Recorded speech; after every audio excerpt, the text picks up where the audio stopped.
Hey everybody, how's it going? Thanks for joining me this afternoon. I've got a great stream with one of your favorite guests that I think you're really going to enjoy.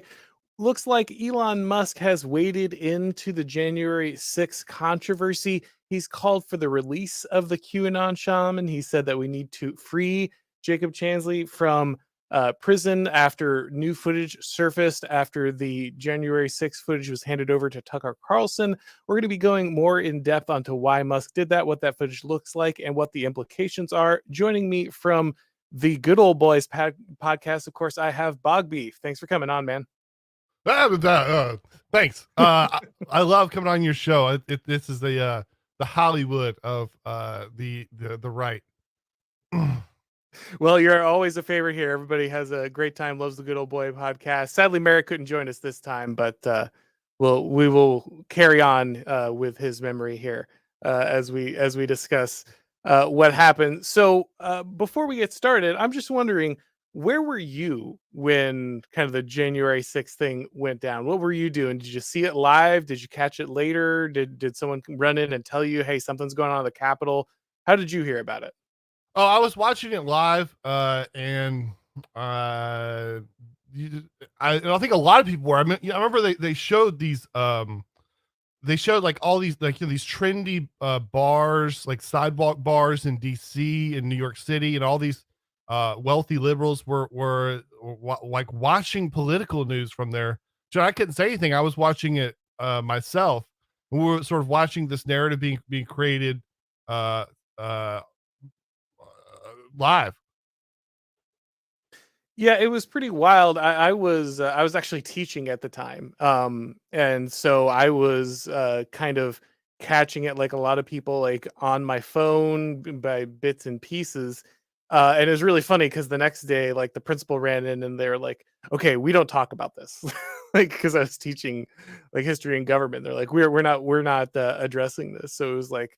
Uh, very important that like no one acknowledged the news of the day, which is great, that you're a class most likely to address current events. We make sure that no one talks about it. But I remember at first no one exactly knew kind of what to make of it because the information we are getting was so controlled. Of course, we were only getting snapshots, random pieces of footage, and as everything came out, the framing was very particular. Obviously, we're all hearing about all these deaths that occurred. So many officers were losing their lives as these crazy Trump supporters kind of came in and went nuts. And then what we've seen slowly but surely is just the unrolling of every piece of this narrative, right? Like the different footage showing questionable people calling for entry into the Capitol in the first place. What seems like a lot of the officers involved allowing people in. Then we find out that many of the officers who died and things like that supposedly in this report actually turned out that none of them died due to direct action taken. So, some of these people were police suicides, tragically. One of them was supposed to have sustained injuries during the actual, January 6th events, hit with a fire extinguisher. But now we know that wasn't the case either. And so it seemed like a lot of the, obviously there was violence done that day. There was trespassing and things done that day, but the extreme levels that the narrative was taken to just seems to have been slowly peeled away as time goes on. Oh, absolutely. And yes, and by the way, I mean, this I don't know, a lot of people don't Ashley Babbitt, we should not forget, Yeah. was killed by thugs in our government that day. And it's the one of the biggest tweets of that day. I remember people, if I don't know if people remember, the most popular emote on Twitch was Poggers or PogChamp, and there was just this little face of a guy, and that guy's name was Ryan Gutierrez, Gutex. He was a Street Fighter champion. He tweeted on January 6th, uh, "Will there be civil unrest for the woman who was executed inside the Capitol today, or will the MAGA martyr die in vain?" Because he tweeted that, he was they deleted uh they changed Poggers symbol to something else and nuked him from the internet. But I don't know, it's just a little something I won't forget. Yeah, it's interesting whenever you have these kind of e-celebrities or people from other areas cross into this, and they suddenly realize that there's kind of this electric fence aspect to breaking news, right? Like you always want to be really careful when you're talking about very specific events, right? Whether it be the pandemic or the J6 narrative, things like that. There are these moments where you're not allowed to really say anything, and everybody knows, everybody on the internet, just the magical cathedral alignment comes up, and all of a sudden all of your censors, all your social media, television news, everybody knows that you need to shut down discussion immediately, and any kind of particular discussion will just get you nuked from orbit no matter how influential you are, even if you're a accredited physician or if you're someone with insider knowledge when it comes to law enforcement or something. All of a sudden you can just be completely blown away no matter what kind of level of expertise you have. And then over time, drips and drabs, we're kind of allowed to admit, well, maybe this thing doesn't work. And actually, maybe there are some side effects to this thing. And maybe we should have been more honest about, the level of risk and assessment. And oh, actually, it turns out that not that many people were hurt during there's just these narratives that during the event must be protected. They must be perpetuated. Anyone who touches them could destroy themselves, could destroy their career, and then later we can kind of come back and admit certain things about the event, and it's okay because the need, the moment, the emergency, the power was secured, the thing that they wanted happened, and now it's kind of okay to be like, well, maybe there was a little gray area here and there. And so it's always funny when people who otherwise wouldn't really comment on politics or otherwise wouldn't be involved in this, would expect that level of censorship, uh, kind of make contact with this stuff, and all of a sudden they're just blown off the internet, because they cross kind of the wrong conduit of power. Yeah, absolutely. And I mean, I don't know, I just like just to hone in that a little bit. That Ryan Gutierrez was a certainly not white man. So he was from Southern California, very popular, been on television. He had a little they had a couple like couple shows going and stuff like that. And he was just an ordinary person that saw someone, as his word, be executed that day. And I don't think he realized what this is someone that wasn't sort of doing the dance in politics. Now, if you the people now going to the people in politics, uh, what we got from that day. I mean, so by the way, there's still over more than 400 people in prison, according to Time Magazine. I don't know how long, I don't know how old that figure is, but over 1,000 were held. I don't know how many were charged, but 400 people are still in prison there. These are heroes, and it they're what we need to get these people out, not just the guy in the buffalo hat, but what these people did for us. I mean, they showed us a lot. They showed us that much of the Republican Party are fakes, and that they listen to that there's a different government that we learned about that on that day. I mean, a lot of people have talked about it, but it's different to see it. It's different to have these people like Ted Cruz and others that there's another authority in the room that was obvious that wasn't their voters. You know what I'm Mhm. saying? Yeah, no, absolutely. You'll see this repeatedly, how important it was to kind of co-sign to specific narratives early on. And even at this point, very few people have been willing to kind of speak up in defense of the protesters or what happened here. That's kind of why Tucker Carlson has been such a flashpoint during this. Is not only has he been willing repeatedly to come out and say this has been overblown, this wasn't the case, and these people are being wildly mistreated, this is a miscarriage of justice. He actually managed to get this video footage, and I'll give Kevin McCarthy credit. I did not think he was going to come through with it. I really did not expect him to kind of make good on that promise. I don't know what other promises he'll make good on. I hope he makes good on a lot of them. There's a lot of very important ones, like investigations into the FBI and holding them accountable, that absolutely need to happen. But credit where it's due to someone who I didn't really think was going to deliver. He did bring that footage forward. And we're going to go ahead and take a look at that footage here in a minute and how it connects to Elon Musk and why that matters. But before we do that, guys, I'm going to go ahead and tell you about our sponsor for today's episode. Hey guys, this episode is brought to you by the Intercollegiate Studies Institute. The Intercollegiate Studies Institute is a conservative nonprofit dedicated to educating the next great American. ISI understands that conservatives and right of center students feel isolated on college campuses and compelled to defend their reputation and dignity while seeking to carve out a brighter future.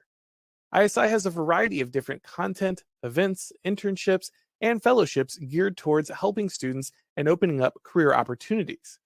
ISI offers graduate students and entry level journalists the opportunity to receive fellowships and secure internships. Nate Hochman, who's been a guest on this show multiple times, got his start at National Review through ISI, and he's just one of many journalists and academics who were able to start their careers with the help of ISI. This spring, ISI is going to be hosting a debate between Michael Knowles and Deidre McCloskey on the subject of transgenderism, and it'll be live streamed on YouTube.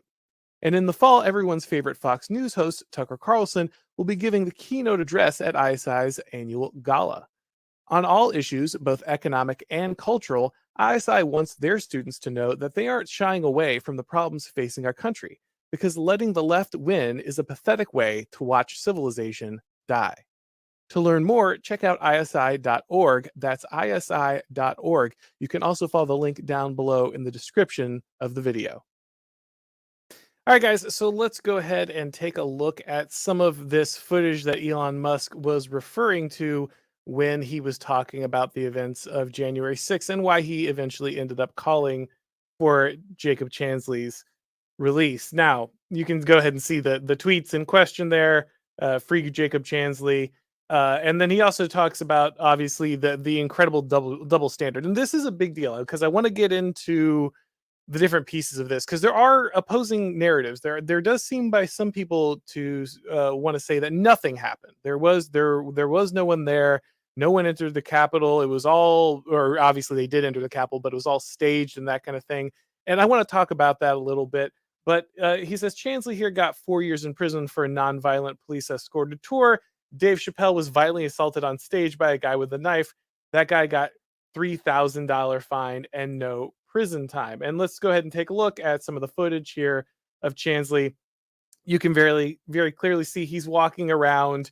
The police officers behind him, the Capitol officers, are not concerned in the least about what he might do. It doesn't look like, they go over here. They even test the doors for him. Hey, this one's locked. Let's go around. He marches another direction to see if he can enter a different way. Again, they're just kind of escorting him the entire time. Obviously, there's a lot of people here. At any time, they could have physically stopped him from continuing to move around the Capitol. There's no way that like the 10 people there could not have interfered with his movements, but they just allow him to continue. We open another door for him, and you can see him now praying. He's praying, and he ends up thanking God for the officers that are kind of escorting him around today. When you see that footage, Bog, what do you think about all the narratives about the incredibly dangerous nature of this event? Oh my! I mean, it makes my mind race. I mean, I don't know if the people listening have ever sort of interacted with police officers in in the wild, or I used to go to spring break or something, and you have these sort of interactions with police, and it's never. I mean, it's never this casual. Certainly not. I mean, especially there. It's there like whenever you're interacting with police officers generally they're very wary of you. They're going to let's see your hands. They keep an eye on you. What's in the backpack, by the way? I don't know. Everybody seems very, very familiar with each other. Or I don't know. I mean, that just strikes me as very strange, just how casual everybody was about this. Yeah, I'm with you. Even when you end up going to, you get in a traffic stop or something, if you got your hand in the wrong place, right? If you're hesitant about something, looking the wrong way, all of a sudden the police officer wants you out of the car because they're worried that you might have something, you might be hiding something. It's never a casual stroll or interaction with police officers for the most part, even in very low stress situations. And they do seem very, very unconcerned about what's happening in this particular scenario. Now, obviously, this is one guy in this hallway. It's very different when you have a large amount of people crushing in on you. All of the great revolutions of history start with a crowd was pushing towards a group of armed guys, and then someone got spooked, right? So there is something to be said about one guy versus a large crowd, a crush of people kind of pushing forward. But still, when you see this kind of footage and you see as Elon Musk pointed out there, this guy got 4 years in jail, and radical Soros DAs are letting people out on with attempted murder stuff, just all the time. They spend no time in jail. If they spend any time in jail, it's barely. They're out almost immediately. We're doing everything we can to reduce the sentence of these people, and that's a huge deal here. But I want to float another theory to you that I've heard that I think is somewhat reasonable here, right? Which is, look, basically the Capitol Police were told to stand down. They were told that we're just, much like the BLM riots, we're just not going to physically stop people here. And obviously the Ashley Babbitt scenario pretty much undermines this. But a lot of people have said, okay, what happened here is basically these people were told to stand down, and they're told just don't mess with him. They'll get arrested later. Like, just, basically make sure they're safe, make sure they don't break anything, and kind of, shuffle them out there as quickly as possible. So like there is a real there isn't for the people with this narrative, there isn't a conspiracy theory. No one was let into the Capitol. The police officers aren't actively trying to assist this guy in what he's doing, but they're just being like, look, if you're gonna come in here, we'll just open the door for you. Oh, look, this door is locked, you can't go in. They're basically trying to minimize the amount of damage or the amount of tension that could arise. They don't want a lot of footage of Capitol Police officers beating up Trump supporters live on air. They don't want a bunch of bloody people on the ground. And so that's why the footage looks the way it is. What do you think about that possibility? Oh, absolutely. I mean, I believe that, and I Mhm. think that we should until we are shown other evidence. I think what's the evidence here, especially without knowing more about this Ray Epps character, and just it's always a good idea to just believe your lying eyes when you have nothing else to go on the situation. What is it? What did the empire want? And why is Elon Musk feel empowered to talk like this? In Roman times, when after a great victory, they would have these big parades, right? And during the parade, you could sort of shout abuse at Julius Caesar or any of these great dictators, and his men would make up jokes about him, and they would all have a good big time. And whenever we'll say countries in this case or empires are feeling powerful, it's fine. You can make all the jokes you want. When they're not, they tighten their grip, and they get scared, and they do things like this. And so what's going on here? Well, I mean, in my opinion, what we're seeing is the state has decided it can no longer tolerate oppositional presidencies, and they're not going to allow that anymore. The federal elections will be predetermined, and they needed a Reichstag fire, and they created one. They knew that the people would be there. They cracked open certain doors. They did not crack open other ones. They had everybody there. They got the photos they needed, and the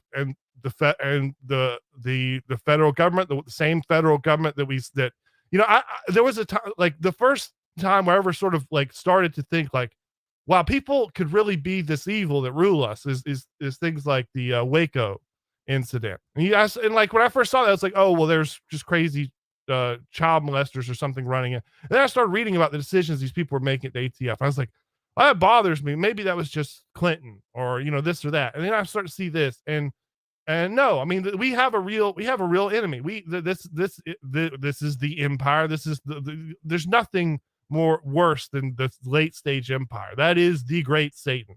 And that's what is before us. And as soon as it loses that moral legitimacy, as soon as people say, wow, I'm only obeying this thing because you have the ability, and they do, to force us to. The same, you know, you look at the decisions the empire makes against us. The empire will specifically tell you it hate the people who pay the most taxes and obey laws and make this country great. This country will tell you it hates your guts. It doesn't want to let your children to a good school. We're going to squeeze you like a bar rag. And yeah, and it's all on display here on January 6th. Yeah, I it's hard to argue against that. Like you said, there's nothing more dangerous than the late stage empire, and when their rule becomes brittle, when the political formula falls apart and they lose the mandate of heaven, like you're talking about, then the only thing left is raw power. And as you know, we know we're ruled by foxes, not lions. These people are uh, they're used to ruling through trickery. They're used to ruling through deceit. They're not used to ruling through brute force, and so they're very bad at it. And they want to avoid it if at all possible. So what do? Well, I mean, they do go ahead and put soldiers around the Capitol. Like they do go ahead and basically shut down Washington D.C. and put it under military policing and martial law. But you know, we like you said, we need a scenario. We need an excuse to crack down. We need to make it clear. We need to put everyone on the back foot. We have a very sketchy election. We have a very dangerous scenario. Legitimacy comes into question, and we need to put everybody. We need to put our opponents on the back heel, and that's what these people are really good at, right? That's what the regime is extremely good at, is making the political opposition play defense constantly. And so what do you need in this scenario where elections look fuzzy and you kind of immediately go out and talk about how you fortified the election right after you brag about it? What do you need to do in a scenario like that? Well, you need to call into question the legitimacy of the other side. And how do you do that?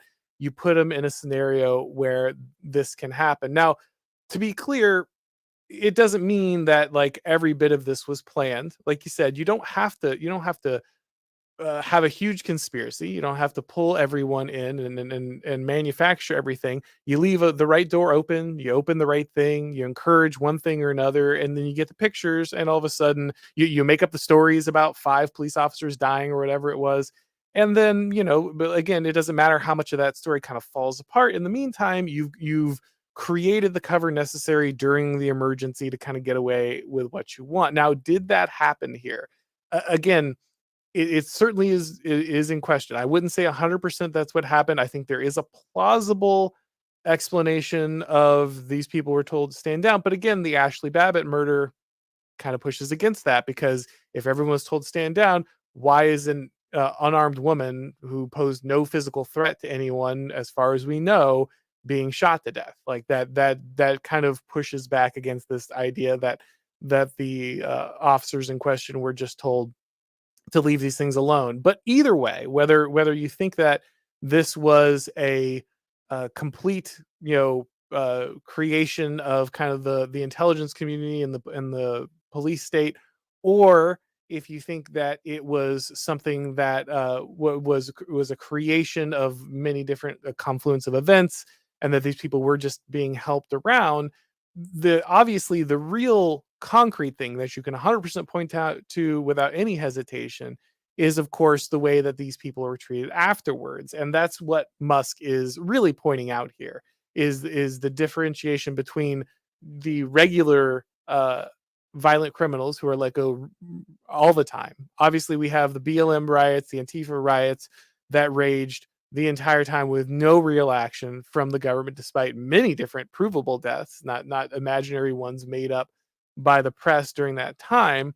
And you also have, you know, just the Soros type prosecutors that will let anyone go for these kind of crimes, compared to what happened to these January 6th protesters. But I do want to play this video of Chansley real quick. We'll listen into him here. He's going to tell everybody to go home, right? He's going to read Donald Trump's tweet. Everybody go home. Respect the landmarks. Respect the Capitol.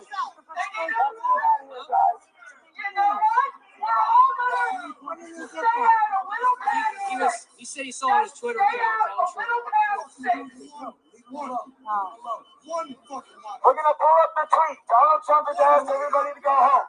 We're staying. Okay, then stay, motherfucker. I don't give a shit. This is America.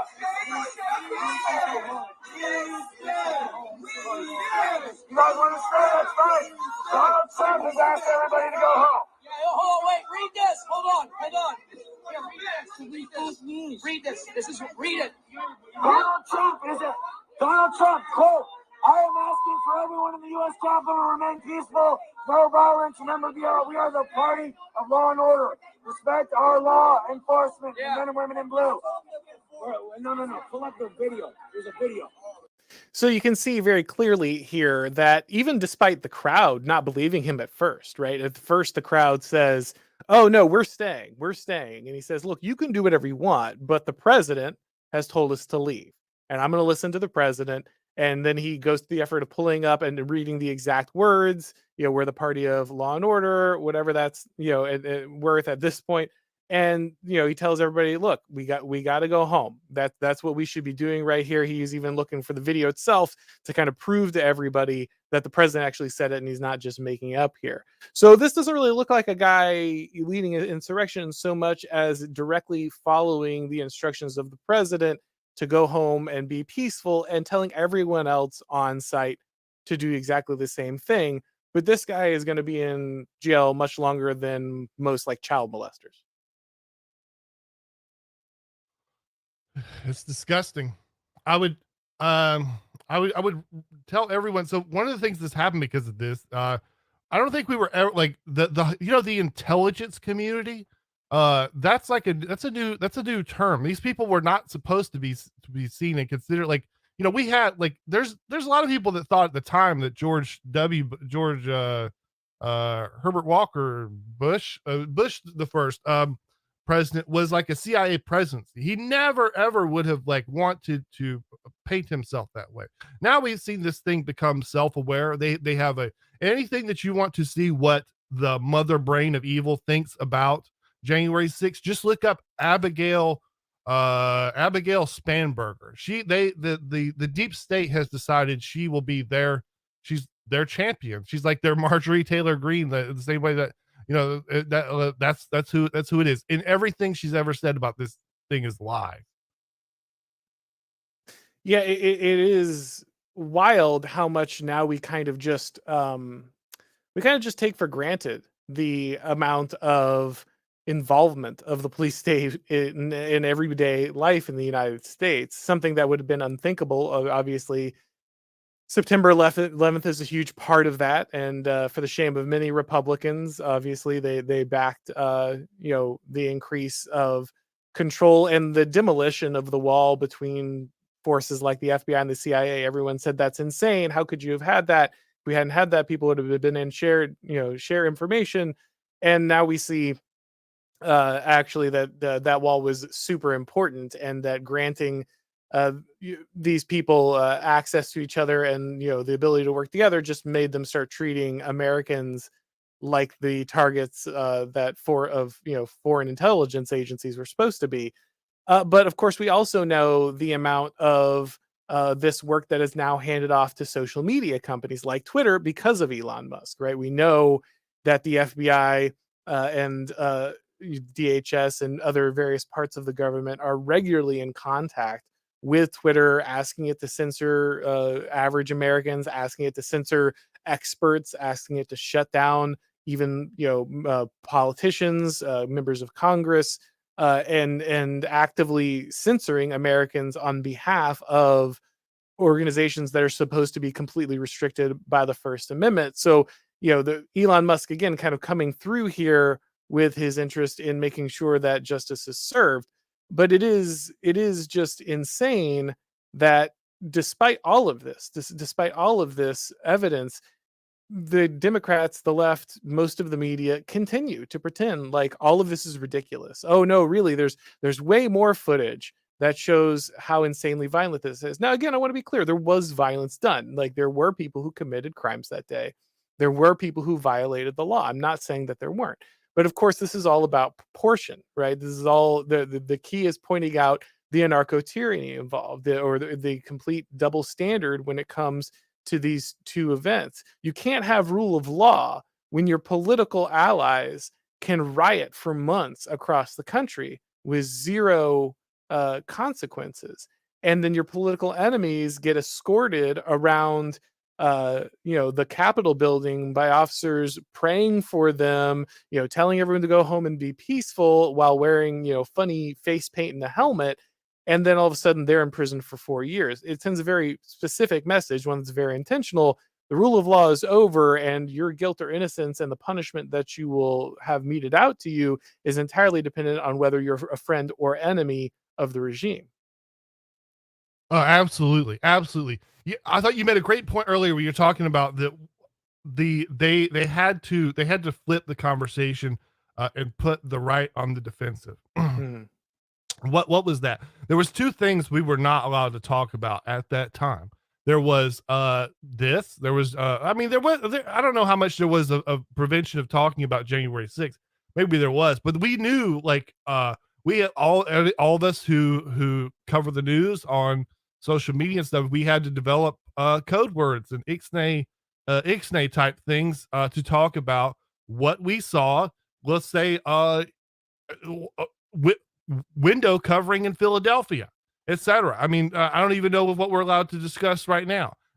That's what this was about. What you saw happen in Philadelphia is why January 6th happened. They know what they did, and they've decided they're just going to keep going like this. And I mean, we have to keep going.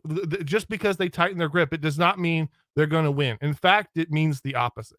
If you look at South Africa and look at the ANC, the ANC has decided that no one else can win elections, and everyone and as soon as they decide that, and you know they of course they've been in power a long time, but once you lose that big time legitimacy, they're not people know they're not going to be in power for another 10 years. It's just not going to happen.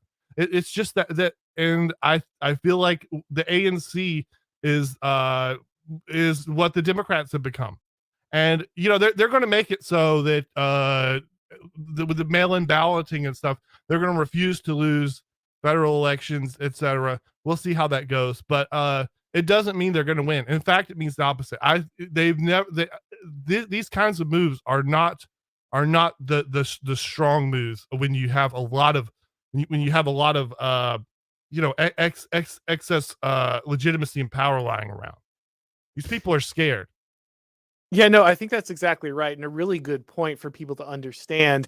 The crackdown, it's not that physical force can be something that a strong regime uses, but only if they're a regime that is practicing it and is good at it. If they are full of lions, if they are the kind of regime that regularly and swiftly deals out punishment, then physical force, shutting people down, monopoly on politics can be something that is a part of a successful political formula. But that's not who these people are. That's not who rules us. These people rule under the cover of the legitimacy of elections. They rely on the idea that there's no reason to actually think about what the government's doing at the moment, because you can always have an input on it in 2 to 4 years. The pendulum can always swing back the other way. And, it doesn't matter if you lost the last 10, 20, 30 years of battles, there's always the chance that the tide will turn and your side will kind of come to power and you'll be able to right the wrongs. This is the story of America, that representative government is going to give you your day. And so you can kind of mediate these existential conflicts, because there's always the chance that you're going to be able to persuade enough people and things are going to move in your direction. But when your regime is entirely built on the manipulation of that idea, it's entirely built on the ability to manipulate procedural outcomes and edge out victories, manipulate the legal system, manipulate voting, use the media, use private organizations to edge things over and over again. When this is what your entire power base is constructed on, then you're not really able to switch to hard power easily.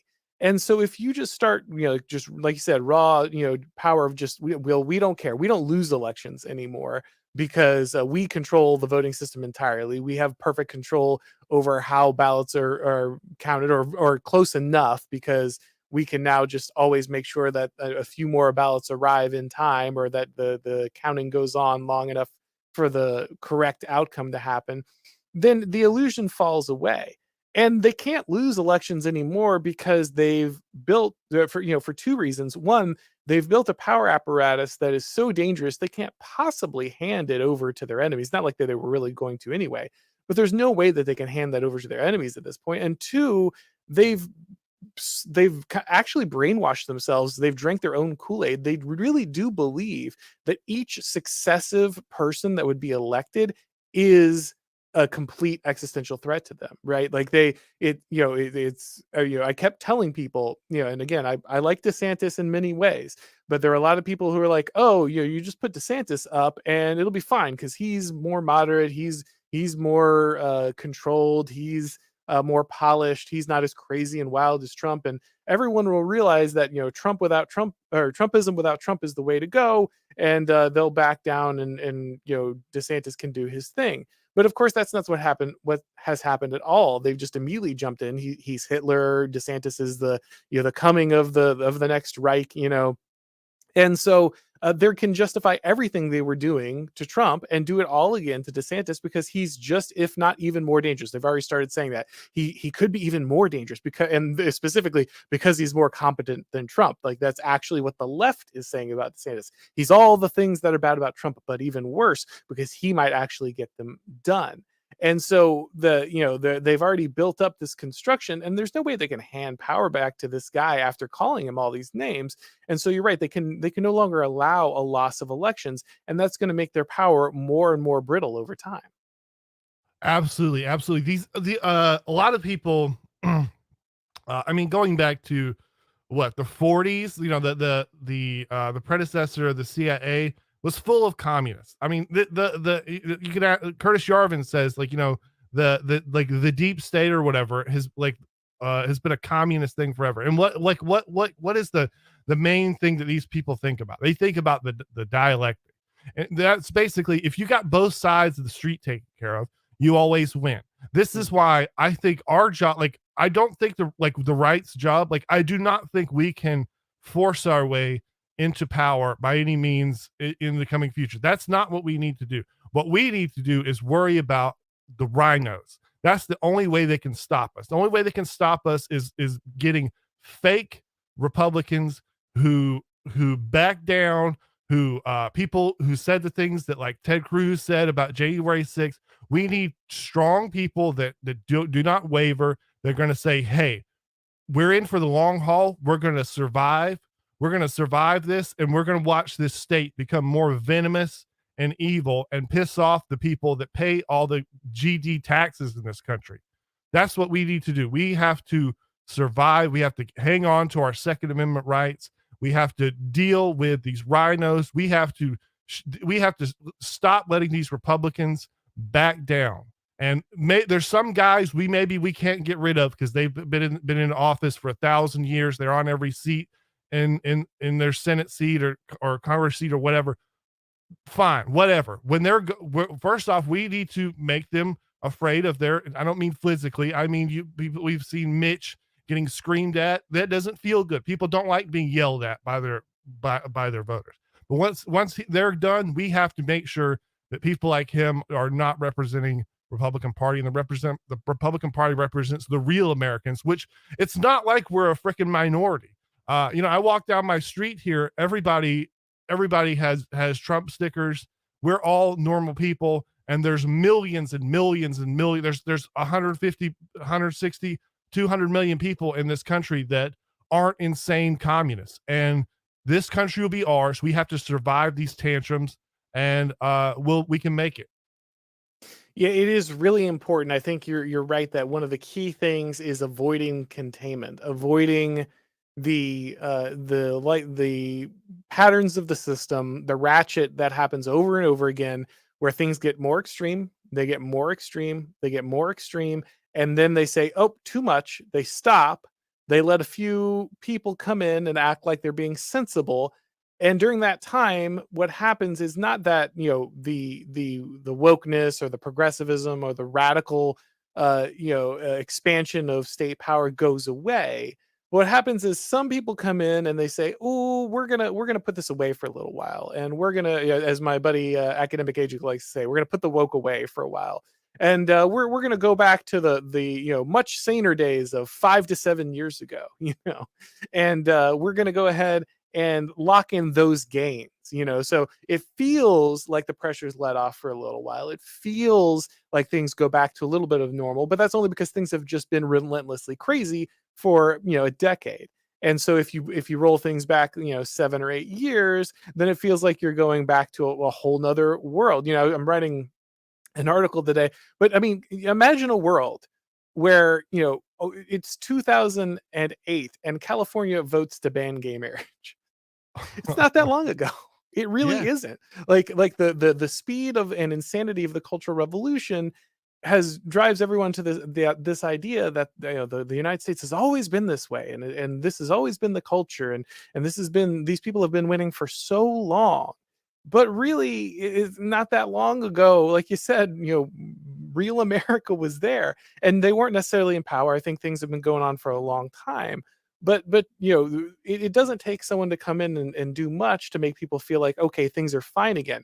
But when that pressure gets taken off, when those containment guys step in and they let everyone breathe for a few minutes, that's not actually us going back to anything. It's not actually victories being won. It's simply the ratchet securing the gains of the last, you know, decade or two or whatever before the whole pattern starts again. And so I think it's really important that even if they do back away from some of this stuff, which I'm not sure that they will, I don't know that they have the ability to anymore, like you're talking about. But even if they do, it's really important to not let people backslide into the idea that, like, oh, this has all been backed off of and we can kind of, you know, the coast is clear now and we can go back to business as normal. No, these people are going to come at you fast and furious again. They're going to speed all this up again. And you can't pretend like, you know, a few guys coming in and getting elected who, you know, are wishy-washy on these kind of events is going to be fine, because what these people are going to do is they're just going to set you up for the next more extreme version of this down the road. Oh, absolutely. And you know, that 2008 California decision, like so how can we contextualize that? We can contextualize that with Canada. We know that Canada has a huge amount of base people in the many millions. But they have zero political representation at all. I mean, they have some people in, you know, Alberta, and they have ironically a couple mayors because of the way that their cities are structured. But you know, even people like Andrew Scheer got just they went after him like crazy for just saying like, well, I'm personally like a Catholic, so in my personal life I'm against abortion, but I promise I'll never ever bring that up. That was too much. You are not allowed to even mention the A word in this country. You know, that's the sacrament of of all these people, these demons that run all these countries across the world. Someone in the comments says, well, you know, I just want to say there will never be a final endpoint until Jesus comes back. There's never some point where the final victory happens and we no longer have to fight. That'll never, ever happen. And so I mean, that's not really the goal. However, I mean, you know, it would be different to say, you know, get our Second Amendment rights back and then keep fighting the left. I mean, that would be nice. I mean, I want to go to another thing too. So like so I know when the government is this scary, like, what can we do? Well, one of the things that happens about this is that when they lose this legitimacy, we have this wonderful thing called federalism. And all this means is that there's a lot of shared power in this government. You know, like the state of Texas or New York or California has as much like government people, like, you know, parks and people that build roads and Department of Transportation, all this kind of stuff, as like most countries in Europe. And you can use this. The left uses this all the time. I mean, so in Atlanta, if ICE calls Atlanta and says, hey, you have one of an immigrant there committed a crime, we want to pick them up, they need to get deported. The city of Atlanta tells the federal government to F off. We don't do business with you. In fact, we feel like we're sovereign over you, and we can do that too. And we should feel that we have that right. Yeah, very interestingly, you know, David French, gonna have a lot to say about him over the next week.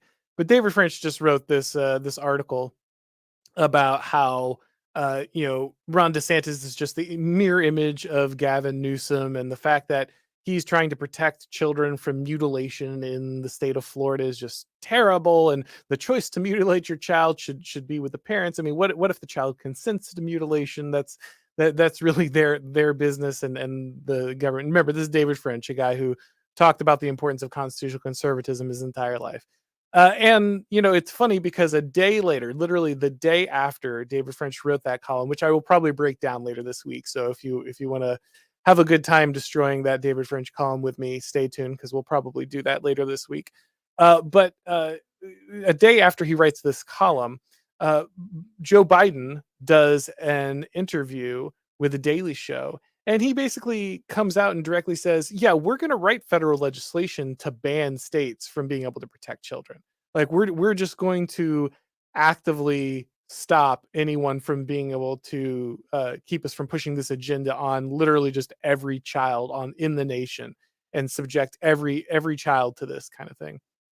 And people need to understand that the building of protections, that's just being able to say no, and then making the government say, okay, well, we're going to directly violate the Constitution, has a lot of value. And if the federal government is going to do that, and they're going to do it on a regular basis, they've got to enforce it, right? So if one of these states says no, if Florida says no, Texas says no, maybe they go to one of these states. But if multiple states are saying no, then you have a real crisis on your hands. And the question is, like, is the federal government competent enough to force this stuff on every state in perpetuity, to like literally just basically return to Reconstruction and march a bunch of guys into every state that disagrees with the mutilation of children and say, no, we're going to like post soldiers outside of hospitals until you allow doctors to just carve, perfectly healthy body parts off of children that we are taking advantage of. And I don't think the federal government has it in them.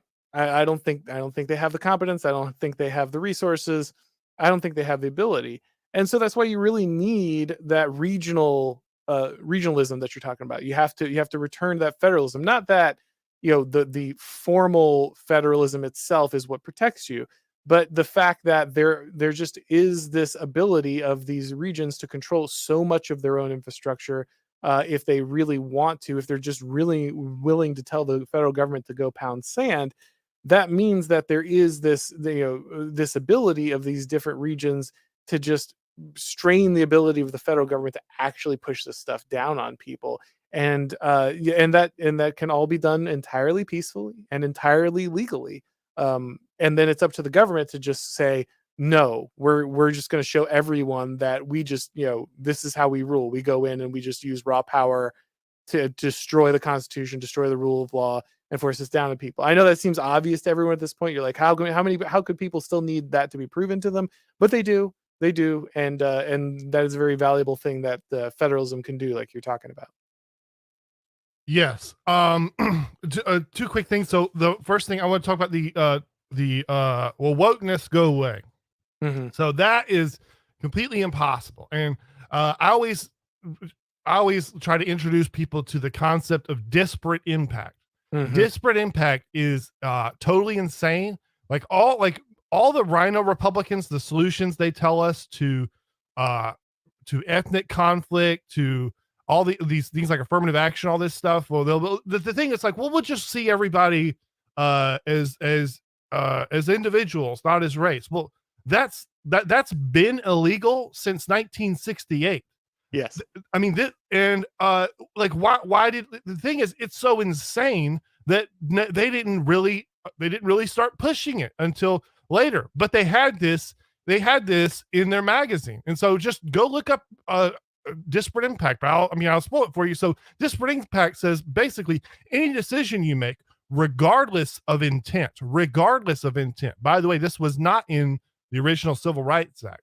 I think I would be happy with a return to the original letter of the law of the Civil Rights Act. However, they added so much to it that this has just become, the Civil Rights Act is just a magic button that says the right can never do anything ever.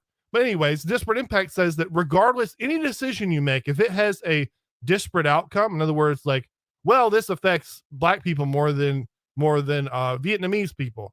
well, you're effing up. You need to start paying restitution. You're a racist, etc. This is insane. And this has been the law since 1968. So no, that's not going anywhere. But now we could solve this tomorrow. Literally, the so-called right-wing Supreme Court could tomorrow say all this extra crap they added onto the Civil Rights Act, which George Wallace warned us about. And that's one reason I don't go so far with the praising Nixon, because George Wallace told us this would happen, and Nixon ran against him. But the Civil Rights Act has become the Constitution, and it defeats everything. But anyways, yeah. Now the other thing I want to say is what the right also should do is this is one of those things. It's like, well, do you copy the left? Well, I don't know, but the left, especially Joe Biden, etc. I mean, specifically the current administration, Biden's is a master of patronage. He is.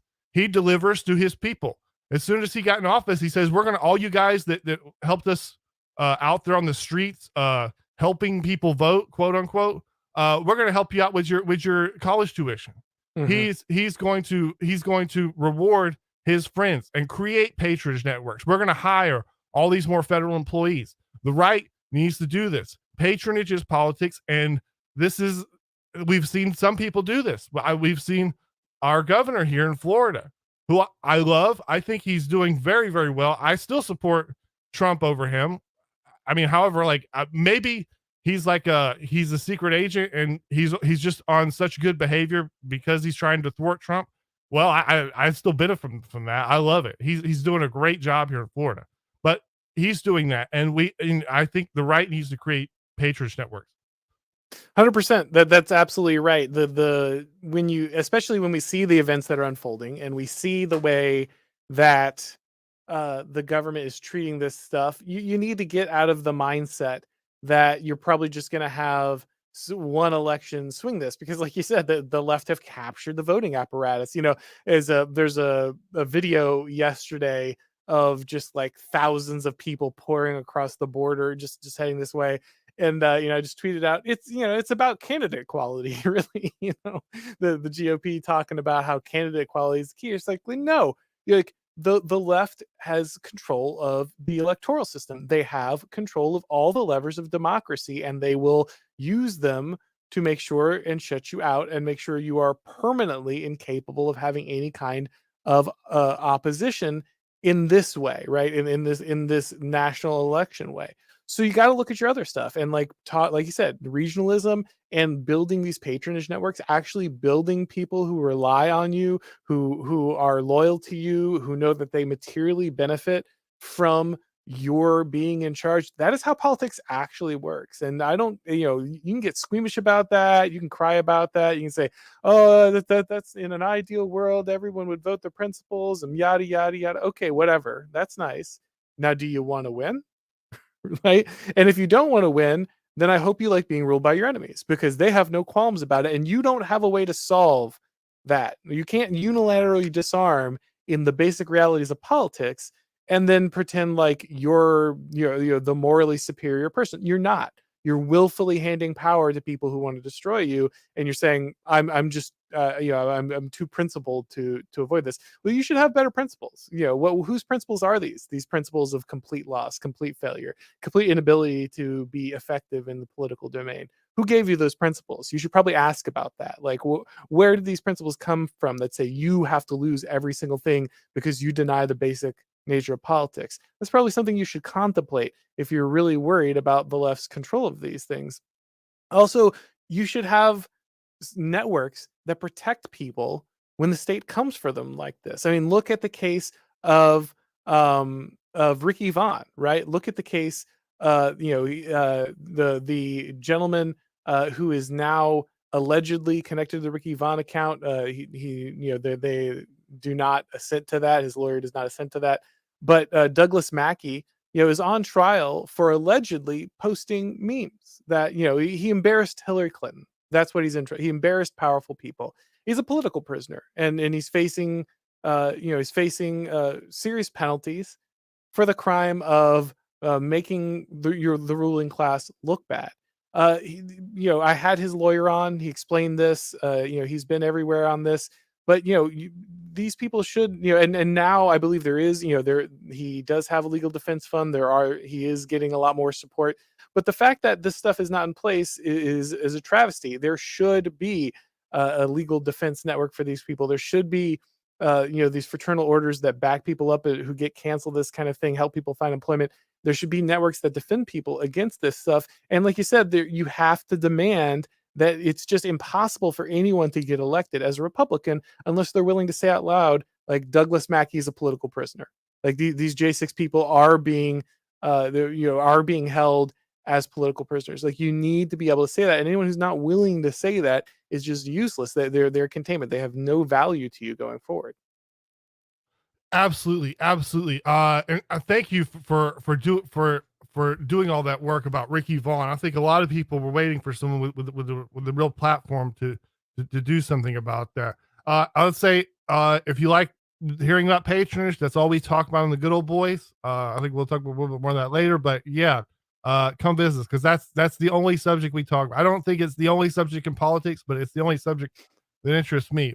By the way, in terms of the principles for ruling, I mean, so as part of the patronage stuff, I mean, I really do not think that the rules for a ruler is the same for the rules of a individual. It's not the same. It's not the same kind of thing at all. I think that there's some biblical backing for that, because God loved David most of all, of course, and we all know how that works. But I mean, it's just really, really very true. And they always try to push this on us that, and the whole personal morality for rulers or whatever, which is, it's just absurd. That's just not how politics or ruling or running any organization really works. Nope, it's absolutely the case. All right, well, we'll go ahead and go to our audience here real quick. I guess you did just let everybody know, but everyone should be checking out the Good Ol Boyz. They don't just talk about patronage. Sometimes they talk about the X-Files. So you should definitely, but everyone should definitely be listening to Bog and Merrick and everybody over there. They run a great podcast here.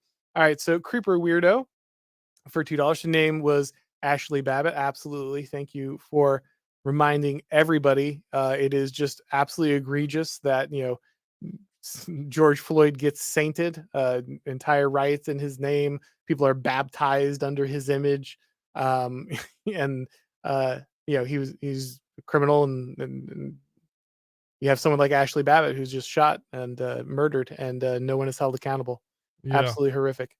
Honest question. Oh, sorry, Creeper Weirdo again for $5. Honest question. What's he going to call the book? There's going to be a book. Sorry, Creeper Weirdo, I'm not sure what context that was made in. Someone's book.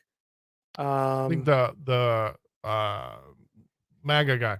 Oh yeah, chat. If you have good names for the QAnon Shaman's book, let me know. Let's crowdsource that a little bit. You got some good ones. I'll read them out at the end there. Make sure you tag me if you post some good ones, and we'll see if we can't brainstorm one. Creeper Weirdo again for $5. I want to make a Baked Alaska's dumb joke, but I can't think of one. Baked Alaska is weird. It's one of those things. It's like the internet of 2016 is just another world. You know what I mean? I don't know if anyone even remembers Baked Alaska at this point, but I remember him doing like really bad music videos with the blonde hair blowing in the wind. Do you remember Baked Alaska there, Bog? He was on like BuzzFeed or like something like around that time, and didn't he go blind or something? I don't know. Did he go blind? I'm not sure. I just remember him like releasing really cringy rap videos about Donald Trump and stuff, and yeah. I don't know. The second there's a lot of stuff about that guy. I if he is one of ours, he should be protected, but I think that gets very, very loose there. I can't tell if he's like a shock artist or whatever. If he is, I think who is Wigger on Twitter? Oh, Sam Hyde. I think Sam Hyde just like retire and let Sam Hyde do it. Maybe, by the way, maybe pick up the guitar. I mean, I feel like if I was blind, I would be disgusting at guitar, because everybody that's blind just seems to be like a virtuoso musician. Or at least Ray Charles at piano, something, right? Yeah. Give us the Stevie Wonder, the chromatic harmonica, Yeah. Let's see here. Quartz ZZ7 for 11 Canadian. Thank you very much. This reminds me of the Deep Space Nine episode when the Alpha Quadrant Alliance decided to attack when the Dominion withdrew, so the Dominion couldn't consolidate. Yeah, it's been a long time. I love Deep Space Nine, but it's been a long time, so I don't immediately remember the episode. But I always appreciate a good Deep Space Nine reference. Sisko is a wildly underrated Starfleet captain. Let's see.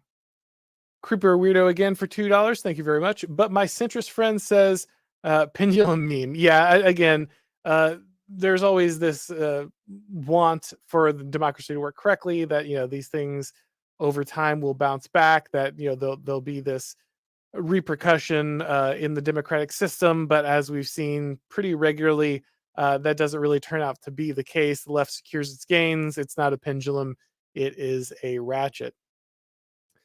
Quartz ZZ7 for $2, more Canadian. The 90s Star Trek, more based than the regime.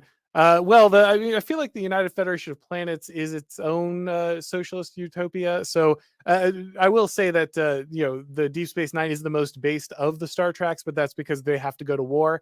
They have an actual existential threat. They really have no choice but to be more based. That's why Sisko is one of the better Starfleet captains, because he's one of the few that has to go to war. Let me make sure that I'm catching all those super chats there, guys, real quick. Sorry. Oh, okay. And then Dan Roy for $2. Re-Baked Alaska. Look up the Sammy Saga. Amazing. Okay. I'm not sure what that is, but might give you more information on the epic tale of Baked Alaska. All right, guys. That said, I want to thank everyone for coming on. Great crowd. Good questions. I think. Let's see. Did we get any Baked Alaska album names? Someone went with My Struggle. Yeah, there you go. But I think that was the only one we got. I want to appreciate everybody coming by. Bog, can you tell everybody one more time where to find the Good Ol Boyz material? Oh, Nope. yes. Sorry. Hunting for that unmute button.